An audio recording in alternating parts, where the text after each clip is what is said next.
साहिर साहब का एक बहुत मशहूर शेर है कि वो कहते हैं कि कभी खुद पे तो कभी हालात पे रोना आया, कभी खुद पे तो कभी हालात पे रोना आया, बात निकली तो हर एक बात पे रोना आया। नमस्कार, मेरा नाम है प्रदीप चौहान। बात समझनी है तो पूरी सुननी होगी।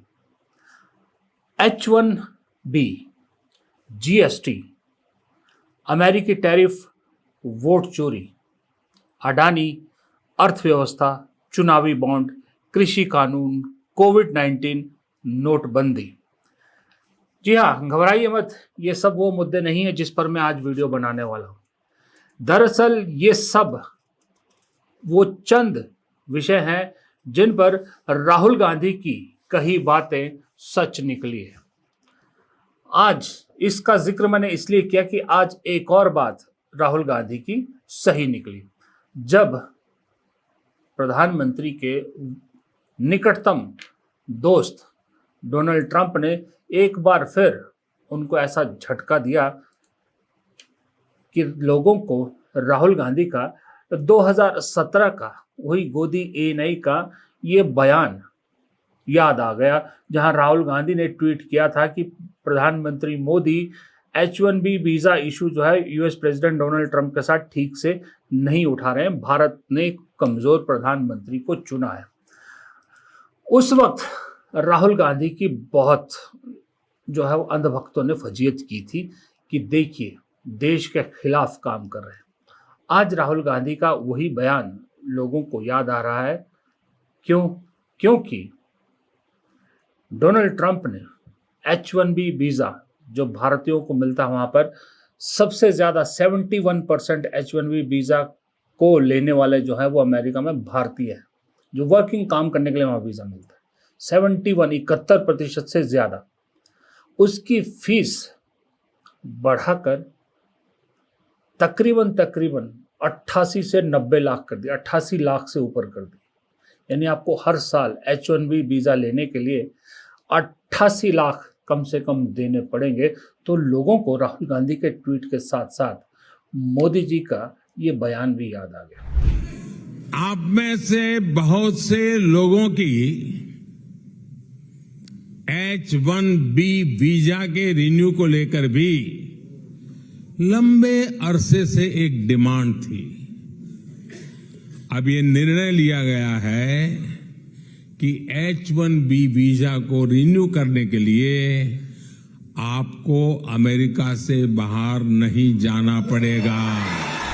और इसके साथ ही लोगों को वो भक्तगण भी याद आ गए जो प्रधानमंत्री मोदी अमेरिका जाते हैं तो वहां जाके मोदी मोदी करते हैं, मोदी जी ने ये कर दिया, मोदी जी ने वो कर दिया।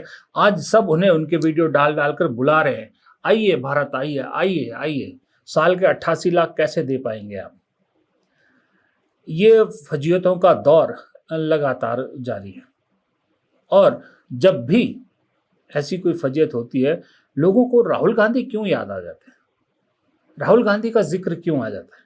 वो इसलिए कि जो मैंने इतने सारे मुद्दे उठाए, जब जब राहुल गांधी ने इन मुद्दों का जिक्र किया तब तब उनको सपोर्ट नहीं मिला और बाद में ये सारी बातें सच निकली। तो राहुल गांधी आजकल कुछ ज्यादा ही याद आ रहे हैं लोगों को, और याद इसलिए भी आ रहे हैं कि राहुल गांधी ने जो बीजेपी और उसके पूरे तंत्र के अंदर आग लगाई है ना, वो बीजेपी को रोतड़ू बीजेपी यानी रोने वाला बीजेपी तंत्र बना के छोड़ दिया है। अब तक तो हमने देखा था 11 साल में कि देश के प्रधानमंत्री ही रोते हैं। कभी कहते हैं मुझे गाली दी, कभी कहते हैं मैं चाय वाले का बेटा हूं, कभी कहते हैं ये है, उसी को लेके वो अक्सर रोते पाए जाते थे। लेकिन पिछले 2 दिन से मैं देख रहा हूं कि पूरा तंत्र ही बीजेपी का रोने में लगा हुआ है, हर तरह से रो रहे हैं वो। कोई कह रहा है कि राहुल गांधी जैन जी को क्यों याद कर रहे हैं, नेपाल बनाना चाहते हैं, इसको लेके पूरी गोदी मीडिया कल से लेके रो रही है। कोई कह रहा है कि राहुल गांधी चुनाव आयोग को कमजोर कर रहे हैं, चुनाव प्रक्रिया को कमजोर कर रहे हैं, देश के लोकतंत्र को वीक करने में, कमजोर करने में जुटे हैं, चुनाव आयोग को बचाने के लिए रो रहे हैं। और कोई यासीन मलिक का सहारा ले रहे हैं, जब एक मनमोहन सिंह के साथ पुराना एक को निकाल के फोटो निकाल के कहा जा रहा है कि यासीन मलिक को सपोर्ट करता था, मनमोहन सिंह को बदनाम करने की कोशिश की जा रही दरअसल। जबकि तुरंत दो लोगों ने बीजेपी का भी निकाल दिया, जब यासीन मलिक ने खुद कहा था कि अटल बिहारी वाजपेयी ने उनकी कैसे मदद की थी। रो रहे हैं, खूब रो रहे हैं, सोशल मीडिया पर रो रहे हैं, गोदी मीडिया पर रो रहे हैं, रैलियों में रो रहे हैं, हर जगह रोती नजर आ रही है बीजेपी का पूरा तंत्र। लेकिन रोते इसलिए मैं कह रहा हूं क्योंकि जो राहुल गांधी ने मुद्दे उठाए हैं, जो राहुल गांधी ने सवाल उठाए हैं, उनका जवाब कोई नहीं दे रहा। ना चुनाव आयोग जवाब दे रहा, ना सरकार जवाब दे रही, ना गोदी मीडिया जवाब दे रही, लेकिन हर चीज को देश की प्रतिष्ठा के साथ जोड़ा जा रहा है। ये रोतड़ुओं की एक पूरी फौज खड़ी हो गई। अब तक तो प्रधानमंत्री पे जो सवाल उठाता था, तो प्रधानमंत्री पे सवाल उठाना मतलब भारत पे सवाल उठाना कहा जाता था, यही रोना रोते थे। आज के डेट में तो चुनाव आयोग पे सवाल उठाने को भी भारत के इज्जत के साथ जोड़ना शुरू कर दिया है। जेनजी को आह्वान करना या जेनजी के लिए एक शब्द लिख देना भी देश के खिलाफ या देश के साथ जोड़ने की रिवायत जो है वो शुरू की जा रही है। कितना रोगे भाई, कहां तक रोगे भाई? मुद्दे उठाए हैं, सवाल उठाए, सवाल का जवाब दो। फैक्ट्स से सवाल पूछे, फैक्ट के साथ जवाब दो। अगर तुम में दम है तो मुंह तोड़ जवाब दो।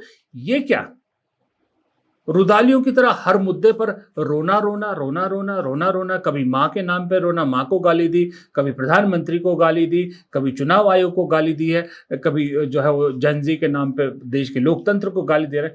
इस रोने के अलावा और कोई काम नहीं रह गया क्या?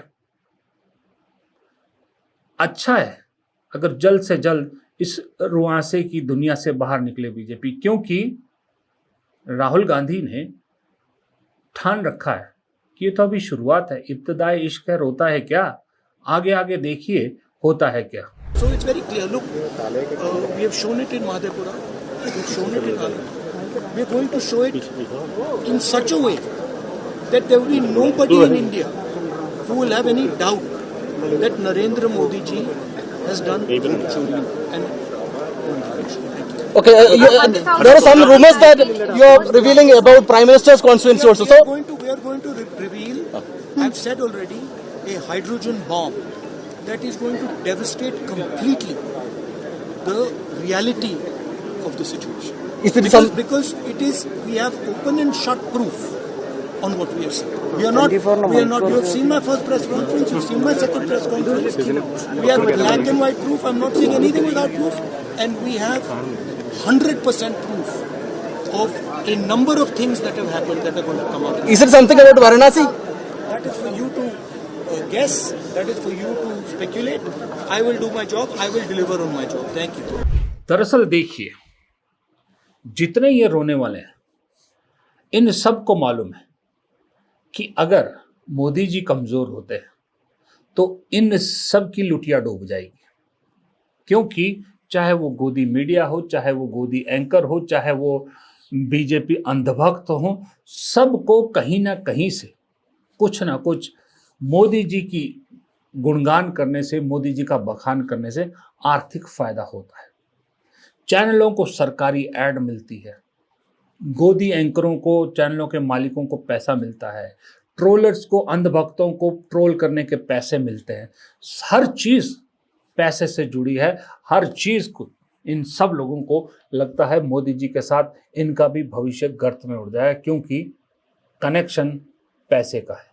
हाँ तो दोस्तों, जैसा कि मैं हर बार कहता हूं कि नेताओं की हर बात किसी न किसी फायदे से जुड़ी होती है, वो चाहे आर्थिक हो, चाहे वोटों का फायदा हो। लेकिन फायदे की बात है तो मुझसे भी बहुत से लोग पूछते हैं कि सर ये बताइए कि हम अपनी इनकम कैसे बढ़ाएं। तो इसलिए मैं आपको इंट्रोड्यूस करवाना चाहता हूं एक शानदार ऐप से जिसका नाम है market wolf. SEBI registered app है ये, जो इंडिया में काफी तेजी से बढ़ रही है। चलो देखते हैं कि इसे यूज कैसे करते हैं। देखिए, मैंने यहाँ पर पिन डालकर लॉग इन कर लिया और उसके बाद बस फॉलो ट्रेंड पर क्लिक किया। यहाँ आपको प्रॉफिटेबल ट्रेंड दिखता है जो बाजार में चल रहे हैं और आप एक ही क्लिक में फॉलो कर सकते हैं। आप यहाँ बहुत छोटी सी इन्वेस्टमेंट अमाउंट से ट्रेडिंग शुरू कर सकते हैं, जहाँ दूसरे ऐप पर आपको 3 गुना ज्यादा पैसे लगते हैं। इसमें इनबिल्ट स्टॉप लॉस फीचर भी है जो आपको नुकसान से बचाता है, जैसे कि ट्रेड अगर किस आपके नुकसान के एक लेवल तक पहुंच जाए तो ये खुद ब खुद स्टॉप लगा देता है ताकि आपको ज़्यादा नुकसान ना हो। और इनका ब्रोकरेज भी इंडस्ट्री में सबसे लोएस्ट में से एक माना जाता है। देखिए प्रॉफिट ट्रेंड के हिसाब से किस तरह से मूव कर रहा है। मैंने स्टॉप ट्रेड पर क्लिक किया और बस 1306 रुपये का प्रॉफिट बुक हो गया। इतने कम समय में इस पूरी फैसिलिटी को आप सिर्फ 99 रुपये की लाइफ टाइम फी के साथ शुरू कर सकते हैं। आप यहाँ और कमोडिटीज़ भी जैसे कि गोल्ड, सिल्वर, क्रूड ऑयल या फिर नेचुरल गैस भी इतनी ही आसानी से ट्रेड कर सकते हैं, वो भी सुबह 9 बजे से लेकर रात को 12 बजे तक। मार्केट वुल्फ ऐप आपको फ्री रिकमेंडेशन भी देता है। ये देखिए, ये लोगों ने 28 तारीख को एक दिन में 11,850 रुपये और जून में 70,468 रुपये और जुलाई में 59,000 यानी 59,696 रुपये का प्रॉफिट बुक किया है। और इस प्रॉफिट पर मार्केट वुल्फ का कोई कमीशन नहीं लगता। मार्केट वुल्फ ऐप के 2 मिलियन प्लस डाउनलोड ऑलरेडी हो चुके हैं। तो दोस्तों देर किस बात की है, लिंक डिस्क्रिप्शन में दिया है और कमेंट में भी पिन किया है। अभी जाइए और मार्केट वुल्फ ऐप को चेक कीजिए। चलिए कहानी पे वापस लौटते हैं आज की। दरअसल अब एक और रोने का पहलू आपको दिखाता हूं। ये देखिए, ये एक सबसे बड़ा गोदी अखबार है जिसका नाम है दैनिक जागरण, जिसके लिए अखिलेश यादव ने अपने समर्थकों से बाकायदा इस अखबार को ना खरीदने की अपील भी की है। इस कदर ये मोदी भक्ति में डूबा है। और जिस दिन मोदी जी का जन्मदिन था मैंने आपको दिखाया था कैसे पूरा अखबार सिर्फ मोदी ऐड से भरा हुआ था। इस अखबार ने एक खबर छापी है कि देश भर में एक साथ एसआईआर होने पर हट जाएंगे 15 करोड़ मतदाताओं के नाम। लिस्ट में कौन कौन हो सकते हैं शामिल। अब इस अखबार को लेकर एक बीजेपी के जो समर्थक हैं या बीजेपी से जुड़े हुए वकील हैं जो एसआईआर को लेकर अदालतों में जो है वो याचिकाएं दायर की है, वो देखिए वो कैसे उछल रहे हैं। भारत में लगभग 15 करोड़ फर्जी वोटर हैं। ये बात आज अखबार के फ्रंट पेज पे निकली हुई है कि 15 करोड़ लोगों का नाम कट सकता है। जब मैंने पूरे देश में एसआईआर कराने के लिए पीआईएल फाइल किया था तो मेरा अनुमान था कि लगभग 5 करोड़ फर्जी वोटर हैं, लेकिन अब अखबार के फ्रंट पेज पे निकला हुआ है कि 5 करोड़ नहीं बल्कि 15 करोड़ फर्जी वोटर हैं। ये अश्वनी उपाध्याय हैं। ये कह रहे हैं कि भारत में 15 करोड़ फर्जी वोटर हैं, कट जाएंगे 15 करोड़ फर्जी वोटर कट जाएंगे। तो मैं अश्वनी जी से एक चीज पूछना चाहता हूं कि ये रोना रोने से पहले जरा एक बार फैक्ट चेक तो कर लेते, कुछ आंकड़ों को तो देख लेते, शायद आप इतने जोश में ना आते। क्योंकि अगर आप 2014 के बाद के मैं आपको आंकड़े दिखाता हूं, सुनिए। 2014 में भारत में कुल वोटर थे, जो 2014 के चुनाव जब हुए थे, 83 करोड़ 40,82,814 इतने कुल वोटर थे जब 2014 में इलेक्शन हुए थे। 2019 में ये बढ़कर कितने हो जाते हैं, 91 करोड़ 19,50,734। यानी 5 साल में भारत में कुल वोटर बढ़े 7 करोड़ 78,67,920। 7 करोड़ 78,67,920, ये 5 साल में इतने वोटर बढ़े। फिर आप आइए 2024 में, 19 से 24 के बीच। 24 में ये वोटर हो जाते हैं जो 2019 में 91 करोड़ 19,50,734 थे, वो 2024 में बढ़कर हो जाते हैं 97 करोड़ 79,65,560। और इस दौरान 19 से 14 के बीच बढ़ते हैं 6 करोड़ 60,14,826 वोट। यानी 14 से लेके अगर आप 24 तक 10 साल में देखें तो तकरीबन 14 करोड़ वोट बढ़े हैं। 14 करोड़ वोट बढ़े हैं। और इन्होंने क्या दावा किया है कि इस वक्त भारत में 15 करोड़ के आसपास फर्जी वोट है। अखबार का दावा और इस वकील का दावा है। 14 करोड़ वोट तो इन 10 साल में ही बढ़े। मैं ये नहीं कह रहा कि ये सारे फर्जी वोट हैं। सवाल उठा रहा हूं कि अगर इस देश में 15 करोड़ फर्जी वोटर है तो इन सालों में कितने बढ़े। क्योंकि सुनिए, 2014 में जब चुनाव हुए तो बीजेपी को जो कुल वोट पड़ा वो था 17 करोड़ 16,60,230। 17 करोड़ 16,60,230। और सीटें आई थी बीजेपी की 282 और टोटल जो वोट पड़ा था उसका 31% वोट बीजेपी को पड़ा था 2014 में। अब 2019 में बीजेपी को जो वोट पड़ा वो था 22,90,76,879 और सीटें आई 303, वोट प्रतिशत रहा 37.36%, यानी सीधा सीधा तकरीबन 6.5% का इजाफा हुआ। ध्यान रखिएगा 2014 से 19 के बीच टोटल वोट बढ़े थे 7,78,67,920 और बीजेपी के जो वोट बढ़े 14 और 19 के बीच में वो बढ़े 5,74,16,459 और सीटें बढ़ी 21। यानी जो वोट 14 से 19 के बीच पड़े 7,78,67,920 उसमें से अकेले बीजेपी को ही 5,74,16,649 वोटों का फायदा हुआ। अब सवाल तो बनता है ना, शक तो होता है ना। अब आइए 19 और 24 के बीच में, नहीं पहले 14 और 24 के बीच में जरा कांग्रेस की भी बात कर लें, जिसको लेके ये सारा जो है इस अखबार ने एक मुद्दा उठाने की कोशिश की और ये जो अश्विनी जी है इन्होंने एक मुद्दा बनाने की कोशिश की। तो चलिए 2014 में कांग्रेस को कुल वोट पड़े 10,69,35,942 जो बनते थे 19.31%, सीटें आई सिर्फ 44। 2019 में कांग्रेस को जो वोट पड़ा वो बढ़ के 11,94,95,214 हो गया, यानी 19.49%, मामूली सी बढ़त और सीटें आई 52। कांग्रेस का जो कुल वोट बढ़ा इन 5 सालों में वो बढ़ा 1,25,59,272, सीटें बढ़ी सिर्फ 8, जबकि बीजेपी का वोट बढ़ा 5,74,16,649 और उनकी सीटें बढ़ी 21। ये कांग्रेस की हाल है। फिर आइए 19 और 24 के बीच। 19 और 24 के बीच याद रखिएगा टोटल जो वोट भारत में बढ़ा था, टोटल वोटर की जो संख्या बढ़ी थी वो थी 6,60,14,826। इसमें से 19 और 24 के बीच में अगर आप देखें तो बीजेपी को 24 में पड़ते हैं 23,59,74,144 वोट, जो टोटल 36.56% होता है, जो 19 के 37.36% से कम है और सीटें भी 303 से घटकर 240 पे रह गई, यानी कि 63 सीटें कम हुई, जबकि वोट बढ़ा बीजेपी का 68,97,265, करोड़ में नहीं बढ़ा, लाखों में बढ़ा और सीटें घट गई 63। कांग्रेस का वोट जो 2019 में 11,94,95,214 था और सीटें 52 थी, वो 2024 में बढ़कर 13,67,58,952 हो गया, 21.19% टोटल वोट पड़ा और सीटें बढ़ गई 52 से सीधा 99-47 सीट का फायदा हुआ और वोट बढ़े 1,72,63,738। यहां टोटल वोट तो बढ़े थे लेकिन बीजेपी के वोट उतने नहीं बढ़े, इसलिए सीटें कम हो गई। वो इसलिए कि टाइम रहते हुए राहुल गांधी ने एक मुद्दा उठाया, संविधान खतरे में है, आरक्षण खतरे में है। वो मुद्दा लोगों को ऐसा चिपका कि लोगों को समझ में आ गया कि ये खेल कुछ और हो रहा है। अगर ये ट्रेंड 2019 वाला ही रहता तो वो सही बात थी, उसी ट्रेंड पे उम्मीद थी 400 पार की।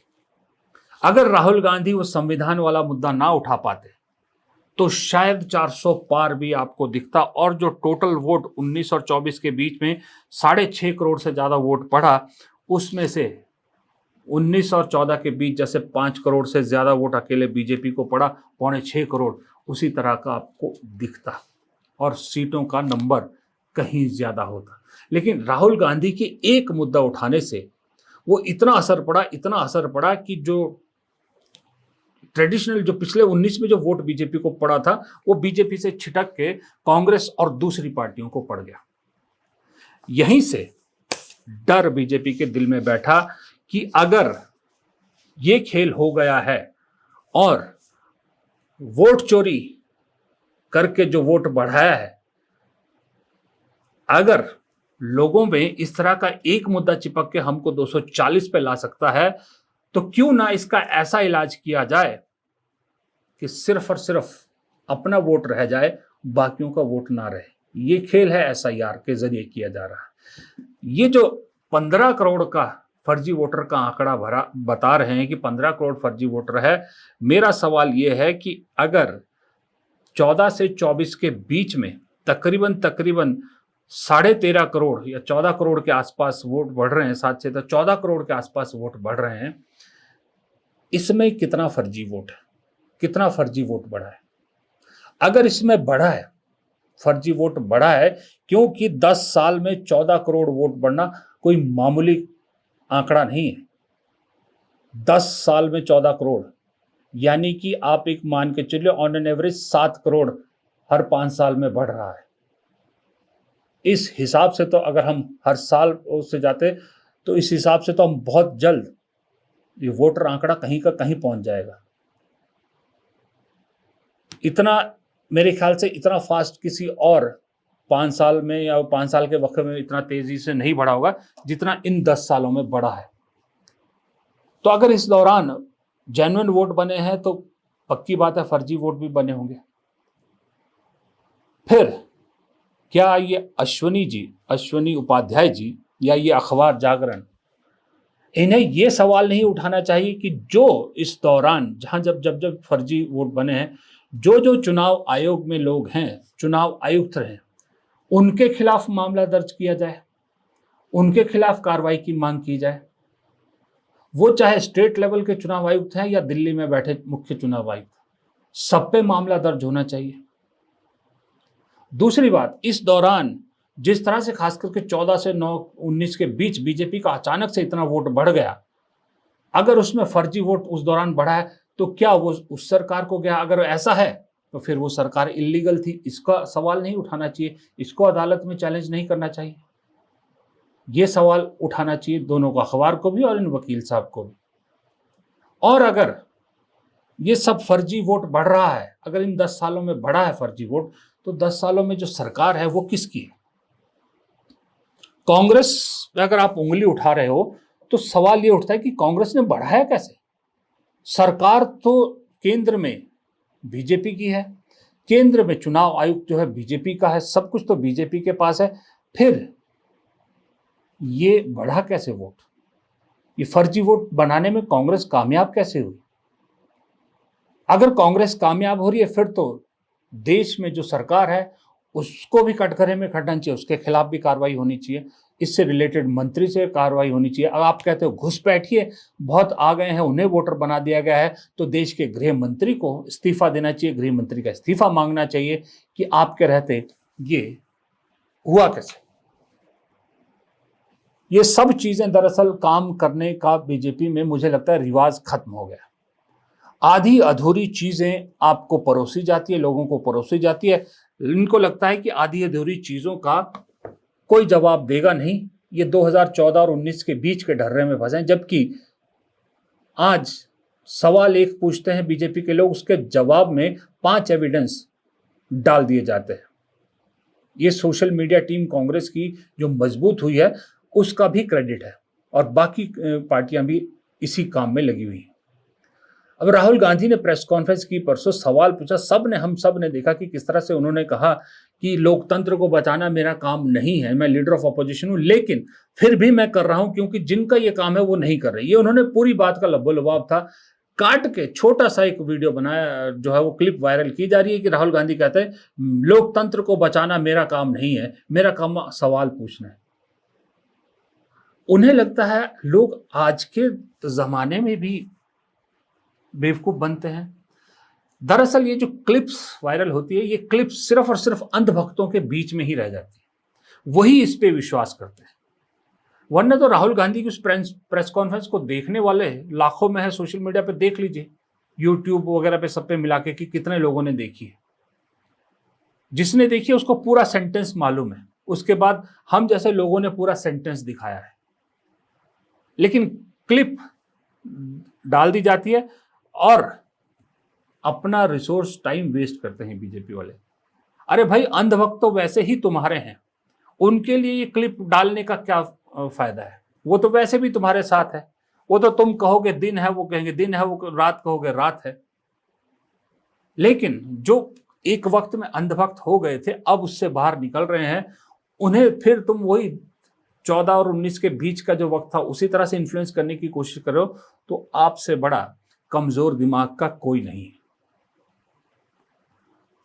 रोना छोड़िए, काम पे ध्यान दीजिए। प्रधानमंत्री पे सवाल पूछे तो प्रधानमंत्री को जवाब देने दीजिए। प्रधानमंत्री से सवाल पूछने को प्रधानमंत्री तक सीमित रखिए, उसको देश पे सवाल पूछना मत बोलिए। ईडी पर सवाल पूछते हैं तो जांच प्रक्रिया पर सवाल या देश की जांच प्रक्रिया पे सवाल उठाने से मत जोड़िए, देश की प्रतिष्ठा से मत जोड़िए।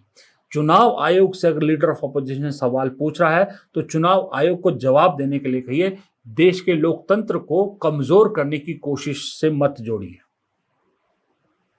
देश की विदेश नीति को लेकर अगर सवाल विपक्ष पूछता है तो देश को बदनाम करने से मत जोड़िए, इसको एक सही सार्थक रूप में लीजिए और देश को सामने सच्चाई लाने के लिए सरकार पर दबाव बनाइए।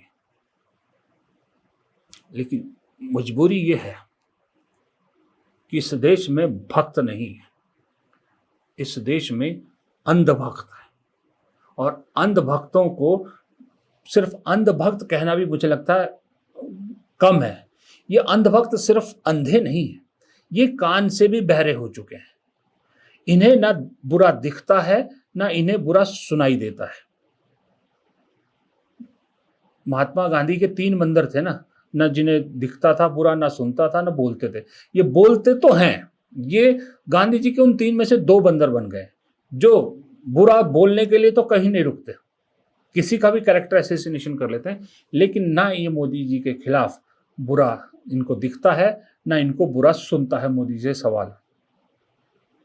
इसलिए अंधभक्त नहीं, इन्हें अंध बहरा भक्त कहना ज्यादा उचित है मेरे हिसाब से, क्योंकि यही अंधभक्त है जिन्हें आईफोन खरीदने के लिए कुछ चंद अमीर घरों के बच्चों की लाइन दिखती है तो कह देते हैं देश की इकोनॉमी देखिए बूम कर रही है। लेकिन उसी देश में ये गरीब किसानों की उससे 10 गुना ज्यादा भीड़ जो खाद के उर्वरक के लिए लाइन में खड़ी है, डंडे भी खाती है, धूप भी सहती है, बारिश भी झेलती है, ये भीड़ नहीं दिखाई देती। इन भीड़ को लेकर देश की इकोनॉमी इनको समझ में नहीं आती। तो सावन का अंधा हरा ही हरा है। गोदी मीडिया, देश के अंधभक्त, इनका यही हाल है। और इनसे कुछ सवाल पूछो, इन पे कुछ कड़ा प्रहार करो, जो राहुल गांधी कर रहे हैं, तो ऐसे रोने लग जाते हैं जो प्रधानमंत्री ने अपनी पूरी फौज को रोना सिखा दिया। फौज मतलब वो आर्मी वाली फौज नहीं, ये जो अंधभक्तों की फौज है और ये जो गोदी मीडिया की फौज है, पूरे रोतड़ू बना के छोड़ दिए हैं। दोस्तों, हमेशा की तरह जाते जाते फिर एक बार आपको याद दिला दूं कि मार्केट वुल्फ ऐप इंडिया में बहुत तेज़ी से बढ़ रहा है और इसके 2 मिलियन प्लस डाउनलोड ऑलरेडी हो चुके हैं। तो आप भी इस ऐप के साथ अपनी ट्रेडिंग जर्नी शुरू कीजिए। लिंक मेन डिस्क्रिप्शन में और पिन कमेंट में है। फिलहाल इस वीडियो में इतना ही। उम्मीद करता हूँ आपको वीडियो पसंद आएगा। वीडियो पसंद आया तो वीडियो को लाइक करना मत भूलिएगा, आपके लाइक से बहुत मदद मिलती है। कमेंट बॉक्स में ज़रूर कमेंट कीजिएगा, उससे हमारा ज्ञानवर्धन और जोश बढ़ता है। और अगर आपने चैनल को सब्सक्राइब नहीं किया है तो फिर हाथ जोड़ के विनती है, चैनल को सब्सक्राइब ज़रूर कीजिए। नमस्कार।